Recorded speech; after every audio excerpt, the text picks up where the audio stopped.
নমস্কার বন্ধুরা, সবিতা কিচেনে সবাইকে স্বাগত। আজও আমি আরও একটা রেসিপি নিয়ে হাজির হয়ে গেছি। আজ আমি বানাবো কাঁচা আমের চোচা সহ টক মিষ্টি আচার।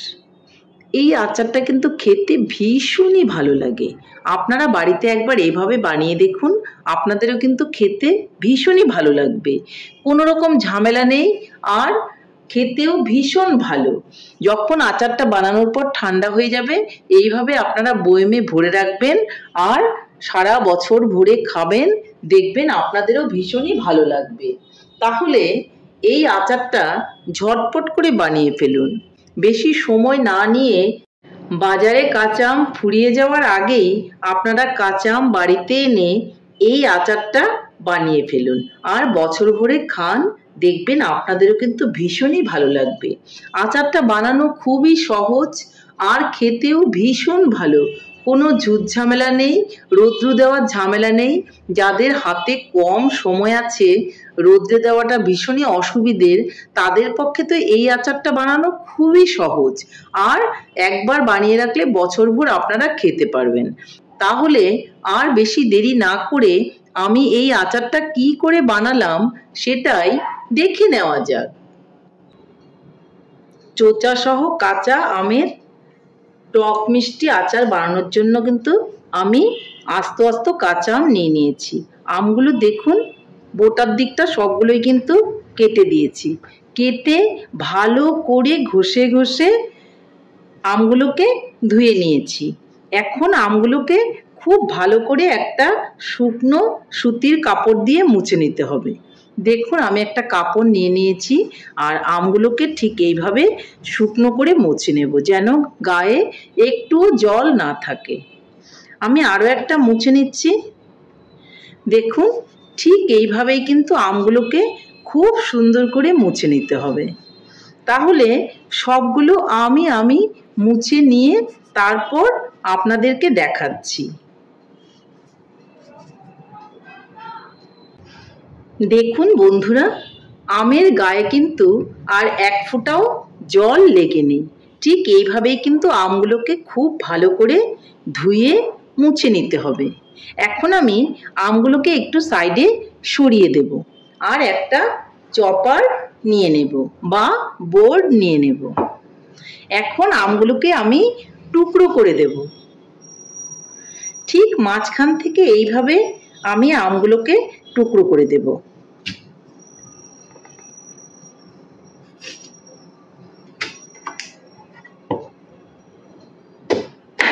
দেখুন, আমগুলোকে আমি টুকরো করে দিয়েছি।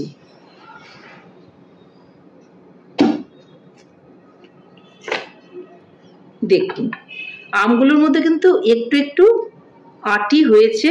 ভেতরকার আটিটা ফেলে দেব, কিন্তু আটিটা কিন্তু এখনো শক্ত হয়নি। এইভাবে আটিটাকে বেছে বেছে আম থেকে বের করে নেব। আমি কিন্তু আজকে আচারটা চোচা সহই বানাবো। আর মাঝখান থেকে এইভাবে আপনারা কেটেও দিতে পারেন, কোনো অসুবিধে নেই, বা লম্বা লম্বাও রাখতে পারেন। আমি দুরকম করেই কেটে আপনাদেরকে দেখাচ্ছি। লম্বা লম্বা করেও কেটে নেব, আবার এইভাবে ছোট ছোট করেও কেটে নেব। সব রকমের মিলানো থাকলেও কিন্তু কোনোই অসুবিধে হবে না। দেখুন, এইভাবে করে তাহলে আমি সবগুলো আমি কিন্তু কেটে নেব। এই দেখুন, এই যে সাদা আটিটাকে ফেলে দেব। তারপর কিন্তু আমি আমটাকে টুকরো টুকরো করে দেব। এটা আমি ছোট ছোট করে টুকরো করেছি, আবার এইভাবে লম্বা লম্বা করেও কিন্তু আমি টুকরো করে আচারটা বানাতে পারি, তাতেও কোনো সমস্যা নেই। দেখুন, লম্বা লম্বা করেও আমি কেটে দিচ্ছি। এইভাবে করে আমের আচারটা করলেও কিন্তু খুবই ভালো হবে। আপনাদের যেইভাবে পছন্দ আপনারা কিন্তু ঠিক সেইভাবেই বানাতে পারেন। আমি তাহলে সবগুলো আমি কেটে নিয়ে তারপর বানাবো। দেখুন, এই আমটা কিন্তু ভেতরটা ভালো হয়নি। আমের গায়ে শিল পড়েছিল, তার জন্য কিন্তু ভেতরটা এরকম হয়ে গেছে। এই আমটা আমি অবশ্যই বাদ দিয়ে দেব। কারণ এই আমটা আমি সারা বছরের জন্য সংরক্ষণ করে রাখবো। এই ধরনের আম দিয়ে যদি আমরা আচার বানাই তাহলে আচারটা কিন্তু নষ্ট হয়ে যাওয়ার চান্স থাকবে। এটা আমি চাটনি খেয়ে নিব বাড়িতে আমটা দিয়ে, আমটা কিন্তু ফেলে দেব না, সাইড করে আমি রেখে দিচ্ছি। তাহলে এইভাবে সবগুলো আমি কেটে নিয়ে তারপর আপনাদেরকে দেখাচ্ছি।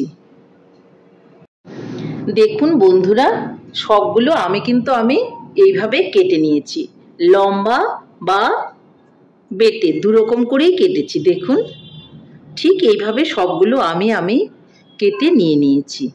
এখন আমগুলোর মধ্যে আমাকে লবণ আর হলুদ মেখে নিতে হবে, যার জন্য আমি একটা বড় পাত্র নিয়ে নেব। এই ধরনের একটা বড় পাত্র আমি নিয়ে নিলাম। এর মধ্যে আমি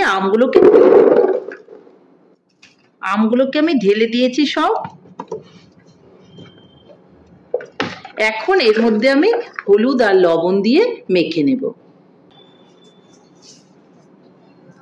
এর মধ্যে আমি পরিমাণ মতো লবণ দিয়ে দেব আর দিয়ে দেব এখানে হলুদ।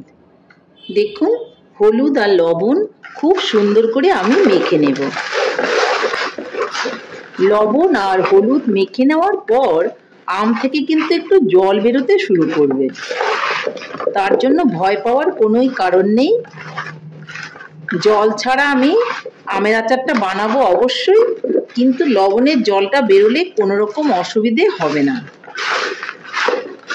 আমি এইভাবে খুব ভালো করে যখন লবণ আর হলুদটা মাখা হয়ে যাবে ঠিক তখনই আমি এই আমগুলোকে একটা ফুটো ফুটো পাত্র বা ঝুড়ির মধ্যে তুলে নেব।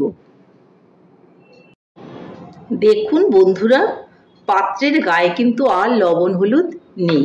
এই পাত্রটাকে আমি সরিয়ে দেব আর লবণ হলুদ মাখা আমগুলো একটা ঝুড়ির মধ্যে আমি নিয়ে নিয়েছি, দেখতেই পাচ্ছেন। তো এখন ঝুড়িটা একটা অন্য বাটির উপর বসিয়ে দেব, যার জন্য আমি এই ধরনের একটা বাটি নিয়ে নিয়েছি। আর বাটিটার উপর আমি ঝুড়িটা বসিয়ে দেব। আম যতটুকু লবণ নেওয়ার নিয়ে নেবে, আর বাদ বাকি জলটা যে ছাড়বে সেটা কিন্তু ওই বাটির মধ্যে যে জমা হবে। ঠিক এইভাবে আমি আধ ঘন্টা মতো রেখে দেব। আমি আমের পাত্রটাকে একটু সরিয়ে নিচ্ছি। আর এখানে একটা প্যান বা কড়াই আপনি নিয়ে নেবেন, যেটার মধ্যে আমি মশলাটা বানাবো। আচারের মধ্যে যে একটা মশলা দিতে হবে সেই মশলাটা আমি বানিয়ে নেব।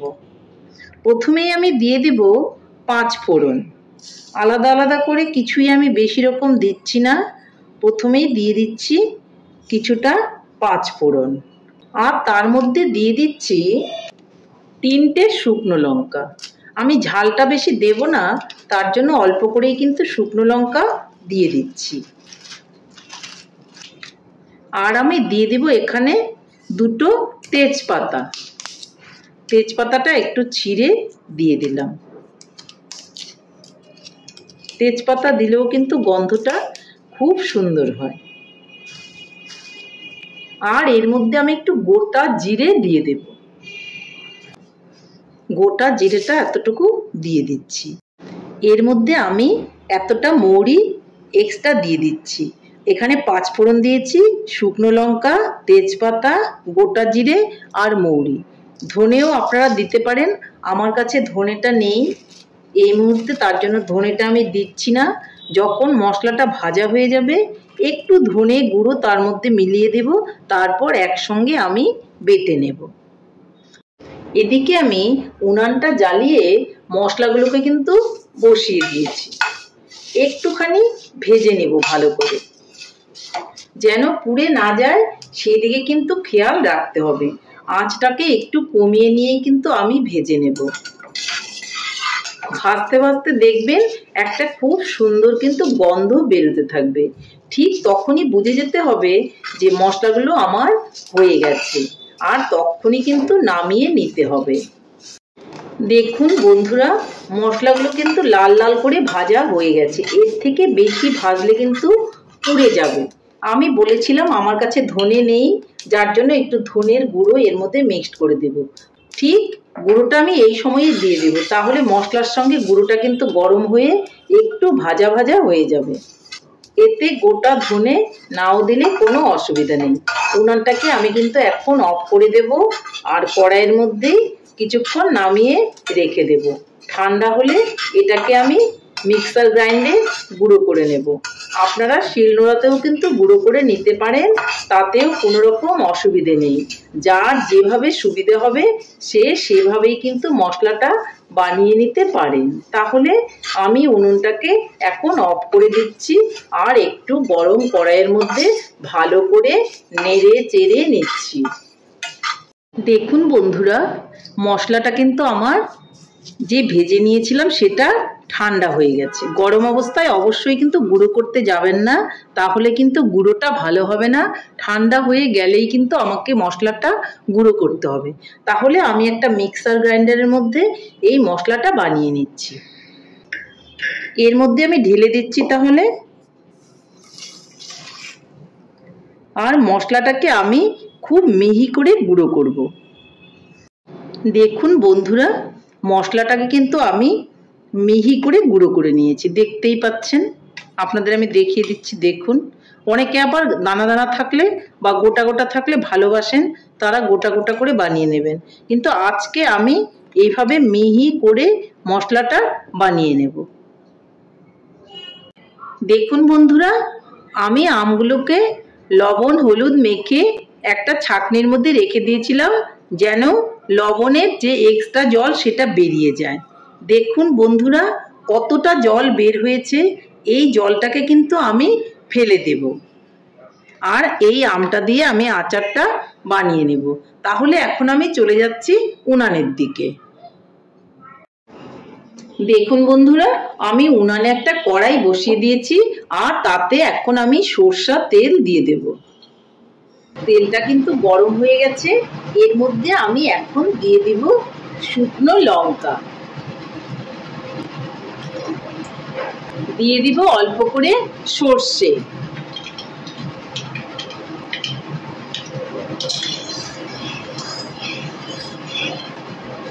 এর মধ্যে আমি দিয়ে দিব কাঁচা লঙ্কা, আর দিয়ে দিব এই আমগুলো।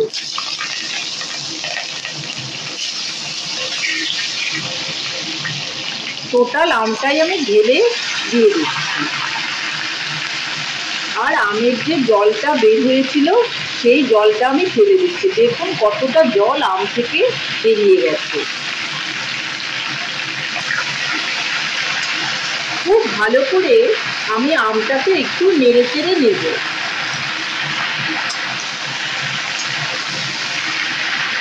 উনুনের আঁচটা কিন্তু বাড়ানোই থাকবে। দেখুন কালারটা কিরকম চেঞ্জ হয়ে যাচ্ছে। আমের চোচাগুলো দেখলেই বোঝা যাচ্ছে যে আমের কালারটা আস্তে আস্তে করে চেঞ্জ হয়ে যাচ্ছে। এই দেখুন, তাহলে এইভাবে আমি একটু নেড়ে চেড়ে আমটাকে কষিয়ে নিচ্ছি।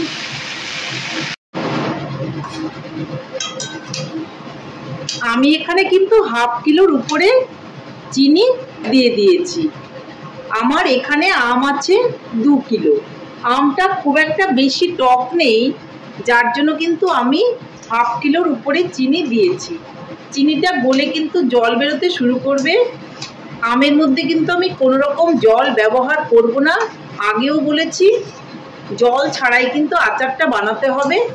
জল দিলে কিন্তু আমের আচার বেশি দিন রেখে খাওয়া যাবে না, যার জন্য কিন্তু চিনির জল দিয়েই কিন্তু এখন আমটাকে সেদ্ধ করে নিতে হবে। প্রথমে আমি লবণ হলুদ মেখেছিলাম, সেই জলটা দিয়ে আমটা কিছুটা সেদ্ধ হয়েছে। এখন আমি চিনিটা দিয়েছি, চিনির জলটা বেরোয় কিন্তু সেই জলটা দিয়েও আমটা আরও কিছুক্ষণ সেদ্ধ হবে। আলতো করে নাড়ানাড়ি করতে হবে যেন আমের টুকরোগুলো ভেঙে না যায়। তাহলে আমি চিনিটা দিয়ে ভালো করে কষিয়ে কষিয়ে জাল করে নিচ্ছি। আমি আচারের মধ্যে একটু লঙ্কার গুঁড়ো দিয়ে দেব। এটা কিন্তু কাশ্মীরি লঙ্কার গুঁড়ো, কালারটা দেখতে খুবই সুন্দর হবে। আমি আচারটা খুব ঝাল করব না, ঝাল কম থাকবে, টক মিষ্টি ব্যাপারটা কিন্তু একটু বেশি থাকবে। এই ধরনের আচার কিন্তু ডাল ভাতের সঙ্গে খেতে ভীষণই ভালো লাগে। আমি লঙ্কার গুঁড়োটাকে ভালো করে মিলিয়ে নিচ্ছি।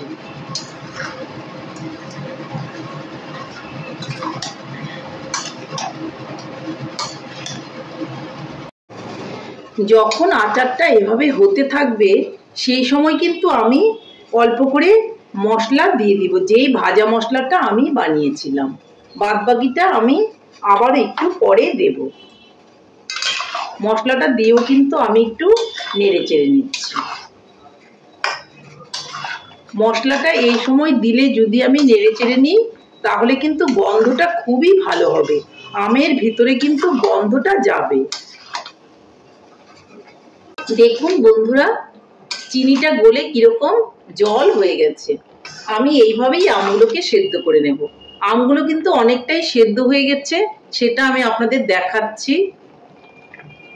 এই দেখুন, বুঝতেই পাচ্ছেন যে আমটা কতটা সেদ্ধ হয়েছে। দেখুন, এদিক থেকে খুন্তিটা দেওয়ার পর ওই পাশ থেকে কিন্তু বেরিয়ে গেছে। আমটা তার মানে খুব ভালো করেই সেদ্ধ হয়ে গেছে। আরো একটুখানি আমি নেড়ে চেড়ে ঝোলটাকে শুকিয়ে নেব।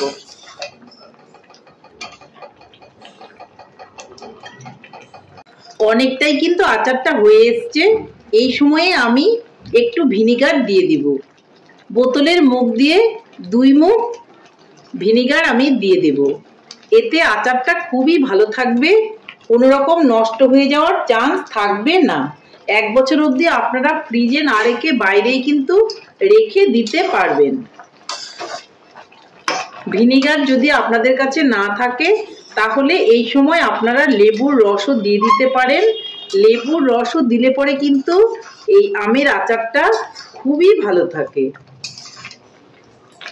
এখন আমি যে বাদবাকি মশলাটা মেলাবো সেই মশলাটা কিন্তু দিয়ে দেব।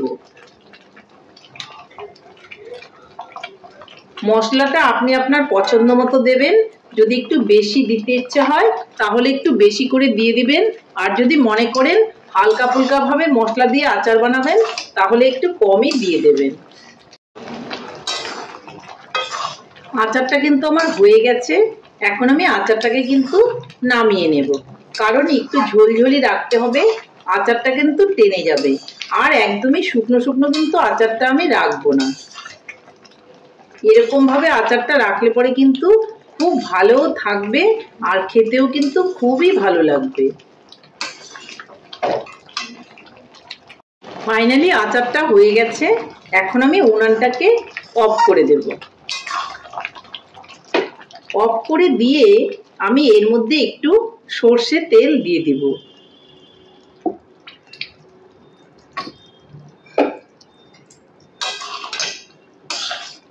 দেখুন কি সুন্দর হয়েছে। এখন এটা ঠান্ডা হতে দিতে হবে। ঠান্ডা হওয়ার পর আমি কিন্তু আচারটাকে বয়মের মধ্যে ভরে নেব। তাহলে বন্ধুরা, আমার রেসিপিটা কেমন হয়েছে? আমার রেসিপিটা যদি আপনাদের ভালো লাগে তাহলে লাইক, শেয়ার, কমেন্ট করতে ভুলবেন না। আর আপনি যদি আমার চ্যানেলের নতুন বন্ধু হয়ে থাকেন তাহলে চ্যানেলটা সাবস্ক্রাইব করার অনুরোধ রইল। পাশে থাকা বেল আইকনটি প্রেস করে রাখুন আমার নিত্য নতুন রেসিপির আপডেট পেতে। তাহলে আর দেরি কেন, এইভাবে বানিয়ে ফেলুন কাঁচা আমের আচার। খেতেও যেমন ভালো লাগবে আর দেখতেও ততটাই সুন্দর হয়েছে। এইভাবে একটুখানি নামানোর সময় ঝোল ঝোল রাখবেন, দেখবেন আচারটা খুব স্মুথ আর মোলায়েম আর খুব সুন্দর থাকবে। আর খেতেও কিন্তু ভীষণই ভালো লাগবে, মনে হবে যেন আমরা তেলের আচার খাচ্ছি। তাহলে আর বেশি দেরি না করে বাড়িতে আমার রেসিপিটা ফলো করে আপনারা এইভাবে বানিয়ে ফেলুন আমের আচার, আর সবাই মিলে খান, খেয়ে বলুন কেমন হয়েছে। নমস্কার, ভালো থাকবেন, সুস্থ থাকবেন। আবার দেখা হবে আরও একটি রেসিপির সঙ্গে।